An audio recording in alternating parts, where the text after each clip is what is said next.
All right, we're back on Black Beauty here, our 03 ZL800. I got the pipe off, and let me show you what I found inside here. I'm trying to, my mission here is to get the electric start working again. I went and got a battery, but no battery tray, that's missing. So I'll have to fabricate something for that. And I hooked a jump pack up to these battery cables, and I got nothing, no crank. Put the old voltmeter with the power, the jump pack hooked up. I was getting 12 volts plus to here, but nothing on the bottom one, which would be what, from the, through the, I'm assuming this is some kind of a relay to the starter. I'm not getting anything. So probably either bad here, or we're gonna pop this off, clean it up, clean all the connections up, and reinstall it. So that's kind of what I'm doing right now. I'm trying to get these the starter freed up out of here. But man, this big boat anchor, I might see if I can find a can for this. It's a little more compact, but somebody online wanted $73 for a used battery tray. What the frick? I think I can make one. I got a little welder and some pieces of sheet steel here. I might be able to make one, so I might do that. But that's what we're doing right now. Stay tuned. Man, I remember wrenching stuff as a young man on my hot rods. These wrenches would have gone a long way back in the day, but I don't remember they even existed when I was younger. I didn't get a set of these until, shit, probably five years ago. I think I got my first set of ratcheting wrenches. It's because I'm a Harbor Freight geek, and I'm always hanging around Harbor Freight, and just happened to stumble across them. And I remember, I'm not a full-time mechanic. You guys will probably see that was on the tool truck years ago, but I saw them at Harbor Freight, and I'm like, what a genius idea. All right, I don't know if I can do it without a wobbler.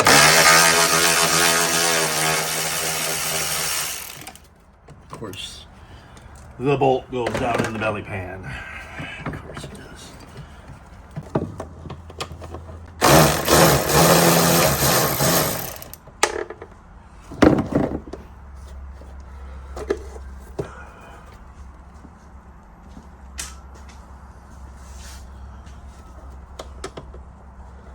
Okay. Took it off there because those connections are nasty anyways. So. Now we got ground. Right. Get the ground, goes to the recoil box, which is a terrible looking ground. Rust is shit. I've mentioned on these things my whole life. Had Arctic cats my whole life. And you don't ever seem to master them like you do maybe with certain other things that you do, because you don't work on them all year round. Only you work on them in the wintertime. Sometimes I get them out maybe in October and start them up or whatever, but really fixing stuff and wrenching happens in what, December and January and February. You throw them, put them away if they break, like last year when the son bitch and clutches went out, or the belt was right at the end of a ride, last ride of the year. Threw it in the trailer and I just left it. So you guys might say, this guy doesn't know shit. Well, I probably don't, but I don't have everything memorized on bolt sizes and all that kind of stuff because I don't work on them year round. Kind of got to relearn everything every winter, you know. Okay, starter's out. We'll power it up, see if it works. The flex shaft off the starter.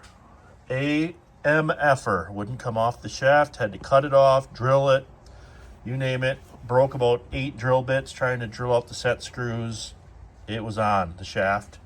Starter doesn't work. Shaft's all marred to shit, but put some power to this, it doesn't turn. Pound to the case, doesn't turn. Not getting anything to it.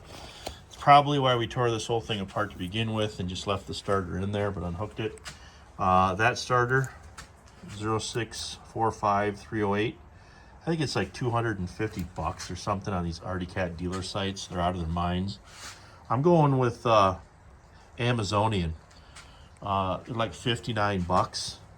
Yeah, I'm just gonna go ahead and order one of those, throw it on, and see if this whole thing works. I found they wanted like $200 for this flex shaft at a dealer. I mean, what in the F do they think? I found this for 22 bucks on Amazon. Yeah, it's probably not going to be like the OEM, but it's going to start it a couple times. So I can buy, what, 10 of these goddamn things off Amazon for one on an Artie Cat dealer? You guys are out of your minds for these parts, man. eBay, I found the coolant jug. Found one on eBay. Those guys are out of their minds too. There was a guy on eBay. In this jug right here, it has a broken lip on it right here. These were like, guys were asking $115 for these off of 20-year-old sleds. And so I kept watching eBay, and I just happened to see a new post. It was like a day old, and this was like 40 bucks, 35 bucks. And so I bought it. And so we'll get one of those coming, but you can't buy those new. All these parts are not available. What else I gotta do? The battery tray. There's one on eBay. Guy wants like $85 for it, or $79 for it. I'm not doing that. I was gonna make my own. He must have saw me look at that post, and he sent me an offer of let's see, $65. And I'm like, no, I counter offered to $45. No answer. So I'm probably still gonna think you can't get these. I might go up to Mickey's maybe and see in Midland, Michigan. They have a huge boneyard up there, and see if I could scavenge one out of one of theirs. But if not, I can make one. It's not that big of a deal. Just get the welder out. That's where we're at on the starting. Thing runs without electric start, fine, but I just thought I could get that knocked out. But boy, I'm having, I didn't realize the parts were that hard to find on these things, so we'll keep at it. All right, just an update here on my wiring. So what I ended up doing is unplugging this. I still got to put some black tape right there. Looks like that broke. Very corroded in here, by the way. I put some dielectric grease in there, brushed off the terminals. I'll put some more tape here. And then I brought it back out, rewired everything. I got that red wire repaired. Just put a little butt connector in it, black taped it up. Cleaned all these terminals with the wire brush. Cleaned this main one right here under the red. And clean the end of this. I got to clean those contacts and some grounds. Pretty much done on the wiring part of it. We're going to go to the bench and clean the starter. Find out what parts we're missing. See if it's going to power up. All right. Let me tell you about the story of the starter. What a pain in the ass. Stripped out 2 of the holes in the belly pan. Had to thread in a couple new bolts into the aluminum. And the starter I bought, use the Christmas decorations here.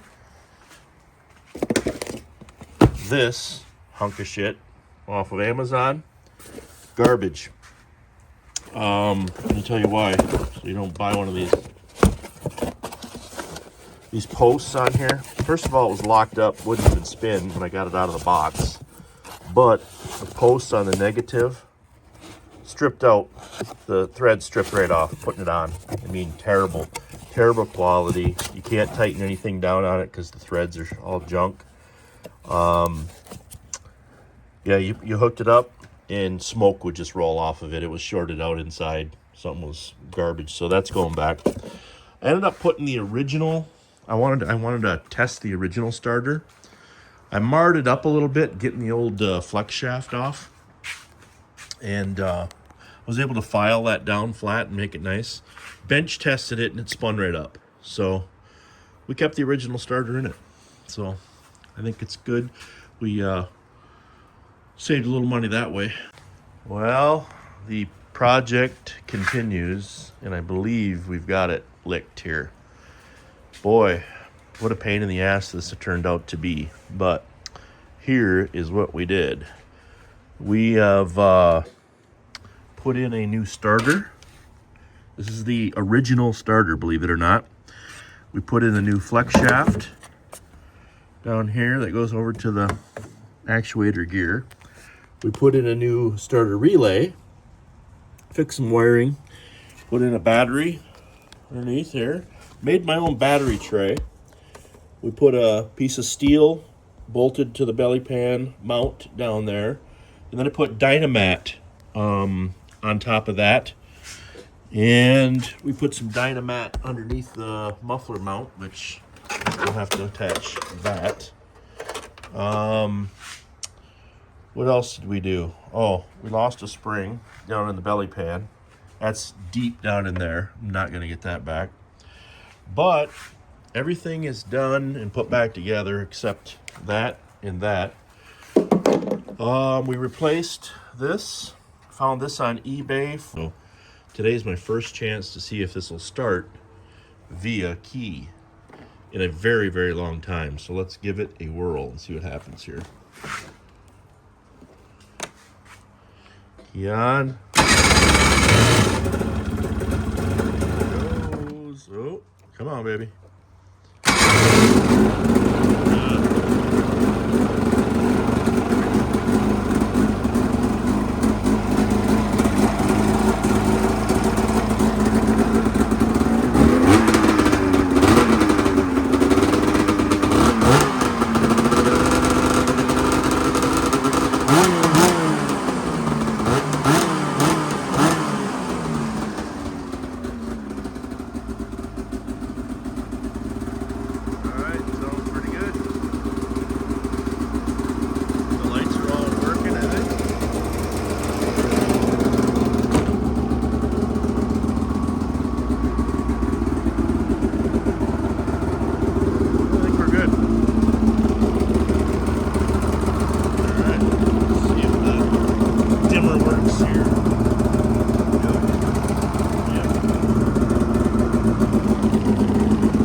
Alright, gang, this whole bitch is done. I'm beat. I got this thing, I touched everything on it. I mean, it's got the new starter, the batteries down in here. I even put some heat shield around some things to try to keep it from burning. Lubed it, oiled it, new coolant tank. Greased it, skids greased, everything that moves has been WD-40'd. I think I lost every screw that you can possibly lose to a man in the belly of this thing at one point. I built new exhaust mounts using hockey puck rubber. That was fun, compressing those back in and trying to get my hands into there. These things, I forgot how much of a pain in the ass they are to work on. You can't get your hand in anything. I see why they went to the side panel removals. Tough, man. Oh, I got one here to do. Missed the spring. New belt on, used belt on, new belt here. Probably should just reverse that, but I want to run it to get it out of the garage. We'll bring the other 800 in here and go over that because I think we got a ride coming up. But there's my handiwork for the starter. And yeah, we got it all greased. We even got, does it happen to anybody else? I got the all greased, the skid, front end greased. I get the speedo cable, get about 3 or 4 pumps of grease into the speedo cable, and bang, empty grease. Not another canister in the garage, mind you. So I think I got enough in there. We should be good to go. Buy a few new belts. Let me show you those. I went with these. Don't know if anybody's had the experience with the Gates G-Force workhorse, but I bought one for this and one for my other 800. So, and that ZL800's ready to hit the trail. Just gonna throw some grease in it, and we'll be good to go.